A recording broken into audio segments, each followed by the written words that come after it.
Deuteronomy 22. You shall not watch your neighbor's ox or sheep straying away and ignore them. You shall take them back to their owner. If the owner does not reside near you, or you do not know who the owner is, you shall bring it to your own house, and it shall remain with you until the owner claims it. Then you shall return it. You shall do the same with a neighbor's donkey.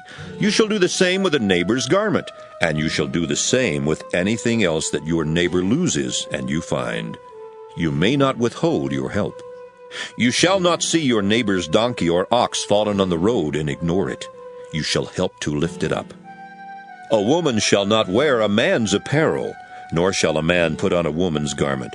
For whoever does such things is abhorrent to the Lord your God. If you come on a bird's nest in any tree or on the ground, with fledglings or eggs, with the mother sitting on the fledglings or on the eggs, you shall not take the mother with the young. Let the mother go, taking only the young for yourself, in order that it may go well with you and you may live long.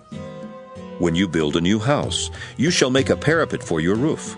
Otherwise you might have blood guilt on your house if anyone should fall from it.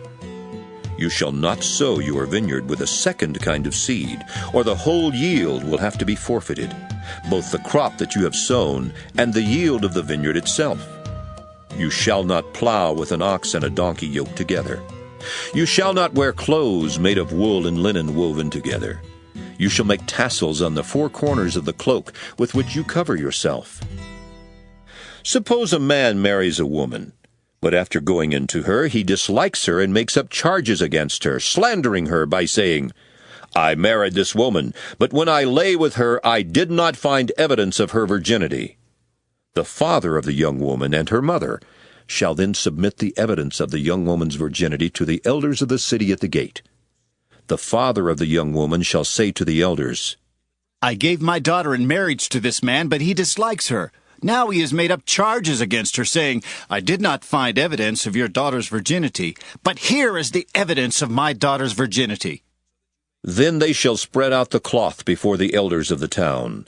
The elders of that town shall take the man and punish him. They shall fine him 100 shekels of silver, which they shall give to the young woman's father, because he has slandered a virgin of Israel.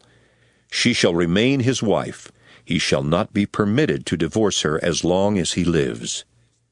If, however, this charge is true, that evidence of the young woman's virginity was not found, then they shall bring the young woman out to the entrance of her father's house, and the men of her town shall stone her to death, because she committed a disgraceful act in Israel by prostituting herself in her father's house. So you shall purge the evil from your midst.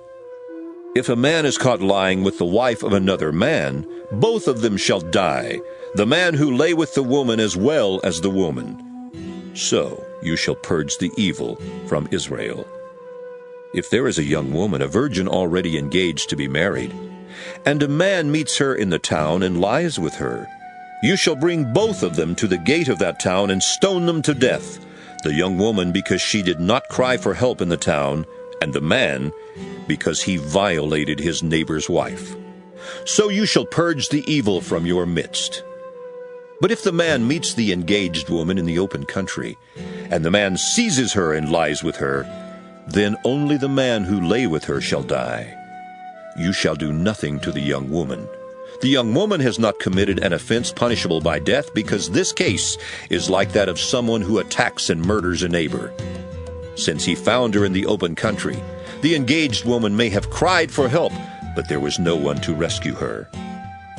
If a man meets a virgin who is not engaged, and seizes her and lies with her, and they are caught in the act, the man who lay with her shall give 50 shekels of silver to the young woman's father, and she shall become his wife.